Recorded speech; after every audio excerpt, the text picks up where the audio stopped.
भयानक दृश्य ने सभी को डरा दिया। जैसे ही शव हवा के संपर्क में आया, यह तेजी से ऑक्सीडाइज होने लगा। कुछ ही सेकंड में शरीर केवल हड्डियों में बदल गया। जैक ने अपने आदमियों को शव ले जाने का आदेश दिया, लेकिन लॉरा को कुछ गलत लगा। उसने दीवार पर चित्र देखे और उनका विषय उसे चौंका गया। रानी को इस अलग थलग द्वीप पर उसकी इच्छा के विरुद्ध नहीं लाया गया था, वह स्वेच्छा से आई थी। जैसे ही जैक के 2 आदमी शरीर को उठाने वाले थे,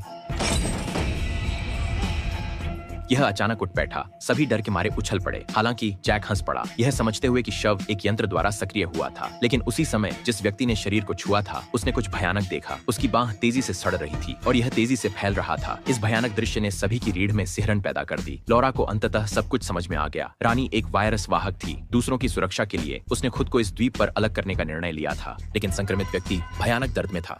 उसने अपना हथियार उठाया और अंधाधुंध गोलीबारी शुरू कर दी। जैक ने तेजी से उसे मार गिराया। सभी ने वायरस की भयानक शक्ति देखी। फिर भी जैक ने रानी के अवशेष ले जाने पर जोर दिया, भले ही इसका मतलब हजारों की मौत हो। उसे कोई परवाह नहीं थी। जैक ने फिर फोर्सेप्स का उपयोग करके एक छोटा ऊतक नमूना उठाया और उसे एक प्लास्टिक बैग में सील कर दिया। उसे रोकने के लिए लॉरा और उसके पिता मार्क ने कार्रवाई की। मार्क ने जल्दी से जमीन से एक बंदूक उठाई और जैक की जांघ में गोली मार दी। इस बीच गुंडा लॉरा का पीछा करने लगा।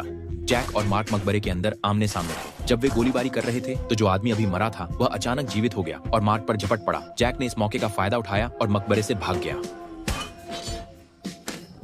मार्क के पास उस आदमी को गोली मारने के अलावा कोई चारा नहीं था, जो अब जॉम्बी बन चुका था। लेकिन तब तक बहुत देर हो चुकी थी। उसे खरोंच लग चुकी थी। उसी समय गुंडा लॉरा का पीछा कर रहा था। उसने देखा कि आगे जमीन पर एक दबाव प्लेट है। उसने जल्दी से उस पर कदम रखा और अगले ही पल एक कांटेदार सदा उसकी ओर लुढ़कती थी। जब वह अपने पिता को खोजने लौटी तो लॉरा ने पाया कि वह पहले ही संक्रमित हो चुके थे। मार्क ने अपनी बेटी से जैक को रोकने का आग्रह किया। उसने उसे आखिरी बार अलविदा कहा। जब लॉरा चली गई तो उसकी आंखों में अडिग संकल्प था। अब डर का कोई निशान नहीं था।